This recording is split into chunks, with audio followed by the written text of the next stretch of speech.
Muito bom dia, caríssimos irmãos e irmãs, meus amigos. A paz de Jesus esteja em você. E é pela graça de Deus que estamos aqui mais uma vez para refletir a palavra do Evangelho neste pequeno estudo e também falarmos algumas palavras sobre a personalidade cristã que hoje celebramos. Hoje é dia 24 de fevereiro de 2021. Antes, porém, tem algumas perguntas que eu li e anotei para fazer para todos nós. Diz o seguinte: você ainda espera algum outro sinal a não ser o sinal da cruz? A palavra de Deus lhe basta para que você volte atrás, se arrependa e tenha vida nova? Essas questões estão abordadas no Evangelho de hoje, que está em Lucas. Antes, porém, até de falar do santo do dia, eu gostaria de citar algumas palavras sobre a biografia de um padre italiano que me chamou muita atenção. Trata-se de Dom Alberione, ou Tiago Alberione, que nasceu em 1884 e faleceu em 1971. O grande mérito dele foi perceber logo no começo do século XX que ele poderia usar outras mídias para divulgar os ensinamentos de Cristo.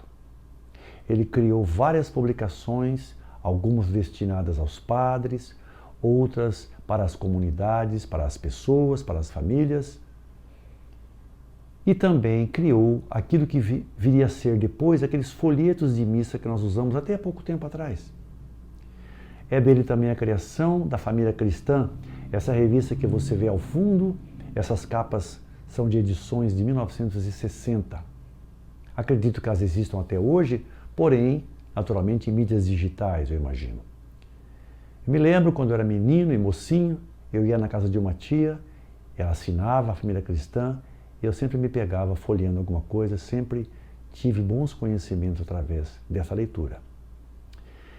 Eu citei Dom Tiago Alberione porque, de certa forma, a gente tem usado algumas mídias muito mais modernas do que a que ele criou, mas são outras mídias para divulgar, para estudar e refletir a palavra de Deus. Hoje temos nossos vídeos, nossos áudios, que nós usamos para nossos estudos e para passar para os demais. Então também fica aqui o nosso reconhecimento a Dom Alberione por suas criações. Vamos agora falar do santo de hoje, da personalidade, mais um mártir do cristianismo, Sérgio de Capadócia. Não vamos confundir com São Sérgio da Rússia ou São Sérgio de Radonege, que foi um santo russo. Este viveu entre o século 3 e 4. Ele foi um magistrado romano, um cargo de alto prestígio, para o qual ele teve que estudar muito. Era um cargo de muito poder aquisitivo, ganhava muito bem, mas ele logo abandonou isso e foi morar no deserto, porque enquanto ele estudou para se tornar magistrado, ele também se aprofundou no ensinamento do cristianismo. Logo se batizou e se converteu, e foi morar no deserto. O imperador da época era Diocleciano, que empreendeu uma severa perseguição aos cristãos. Nós temos ouvido e visto aqui em vídeos passados história de outros santos que pereceram sob a perseguição dele. Era o ano de 304 e os governadores todos tinham que seguir esses princípios, essas ordens de Diocleciano, porque tinham que manter prestígio, embora algum deles intimamente já simpatizasse com o cristianismo.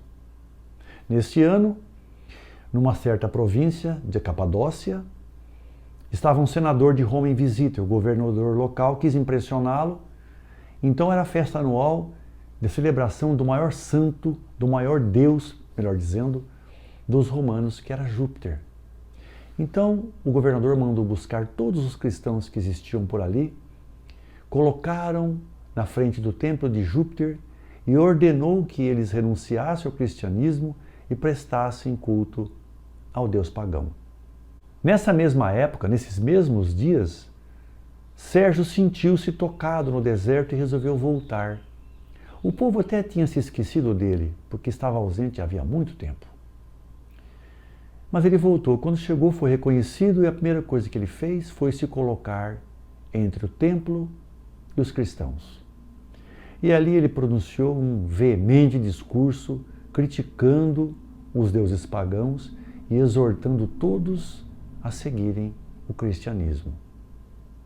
Isso fez com que o governador se enfurecesse, o condenasse à morte e o executasse ali mesmo na frente de todos. O governador queria com isso impressionar os demais cristãos para saberem qual o destino que teriam se não mudassem de postura. Porém, o que aconteceu foi um efeito contrário. Os cristãos, a partir daí, criaram mais força e continuaram cada vez mais no trabalho de converter e evangelizar. A história de São Sérgio de Capadócia não está muito bem registrada, como eu imagino que muitos santos outros devem ter se perdido no tempo por não terem registros sobre sua passagem pela terra. Apenas um pequeno texto em latim, uma redação, foi encontrada que relata, em resumo, essas palavras que eu acabei de dizer sobre a vida de São Sérgio, a quem nós pedimos, é claro, que rogue por nós perante a Deus Pai. Vamos agora, meus irmãos e amigos, ao Evangelho de hoje, que está, como eu disse, em Lucas, capítulo 11, versículos de 29 a 32. O Senhor esteja convosco, Ele está no meio de nós. Proclamação do Evangelho de Jesus Cristo segundo Lucas. Glória a vós, Senhor. Pelo sinal da Santa Cruz, livrai-nos Deus, nosso Senhor, dos nossos inimigos. Naquele tempo, quando as multidões se reuniram em grande quantidade, Jesus começou a dizer: esta geração é uma geração má. Ela busca um sinal, mas nenhum sinal lhe será dado a não ser o sinal de Jonas. Com efeito, assim como Jonas foi um sinal para os ninivitas, assim também será o Filho do Homem para esta geração. No dia do julgamento, a rainha do sul se levantará juntamente com os homens desta geração e os condenará, porque ela veio de uma terra distante para ouvir a sabedoria de Salomão. E aqui está quem é maior do que Salomão. No dia do julgamento, os ninivitas se levantarão juntamente com esta geração e a condenarão, porque eles se converteram quando ouviram a pregação de Jonas. E aqui está quem é maior do que Jonas. Palavra da salvação, glória a vós, Senhor. Caríssimos irmãos e irmãs, no Evangelho de hoje nós vemos que mais uma vez pediam que Jesus enviasse um sinal, que Jesus confirmasse, desse provas que ele realmente era o Messias. Eles queriam provas espetaculares, feitos sem precedentes, coisas realmente notáveis, para poder acreditar que ele era o Filho de Deus. E a geração má que aqui se refere é aquela geração que não crê em nada. Ela espera algo concreto para poder acreditar. E enquanto esse sinal não vem, eles ficam levando aquela vida comum, em busca de riqueza, luxo, prazeres, poder, e não se arrependem e não seguem a fé cristã. Meus irmãos, nós sabemos que Jesus não veio aqui para dar espetáculo, não veio fazer show. As pessoas queriam ficar como se estivessem numa arena, num teatro, para ver coisas mirabolantes. Ele não fez isso nem em sua terra, Nazaré, porque lá nem mesmo os seus mais chegados acreditavam nele. Não imaginavam que ele mesmo era o Messias. E aqui nesse evangelho é dada muita ênfase ao povo de Nínive e à rainha de Sabá, ou rainha do sul, como está escrito. Os ninivitas se converteram rapidamente. Jonas passou pela cidade, que era muito grande, e todos se converteram porque ele apenas disse: arrependam-se ou tudo será destruído. Até o governador da cidade se despiu de seus trajes mais luxuosos e vestiu-se com humildade. Assim também, a rainha de Sabá, ela andou uma distância muito grande para se encontrar com Salomão, para ouvir os seus ensinamentos, e se converteu. Temos aqui então Jonas com um papel muito importante, convertendo uma cidade de aproximadamente 120 mil habitantes, e Salomão que converteu uma poderosa rainha. Porém, meus amigos, meus irmãos e irmãs, Jesus é muito maior do que Jonas e muito maior do que Salomão.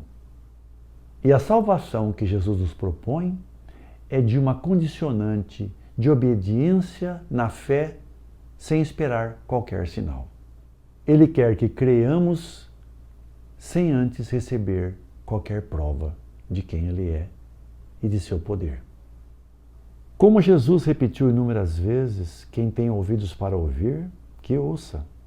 Jesus veio ao mundo como Filho de Deus e nos propõe a salvação. E para aqueles que não se converterem, Ele voltará como juiz. E aí não restará mais nada a não ser ouvir as palavras de condenação. É isso que as perguntas feitas no início nos fazem refletir. Você ainda espera algum outro sinal, a não ser o sinal da cruz? Tenho certeza que não. Fique na paz de Jesus, fique bem, cuide-se, fique a salvo. Espero revê-los na próxima semana, se Deus assim o permitir. Louvado seja nosso Senhor Jesus Cristo, para sempre seja louvado. Fique com o meu abraço e até breve.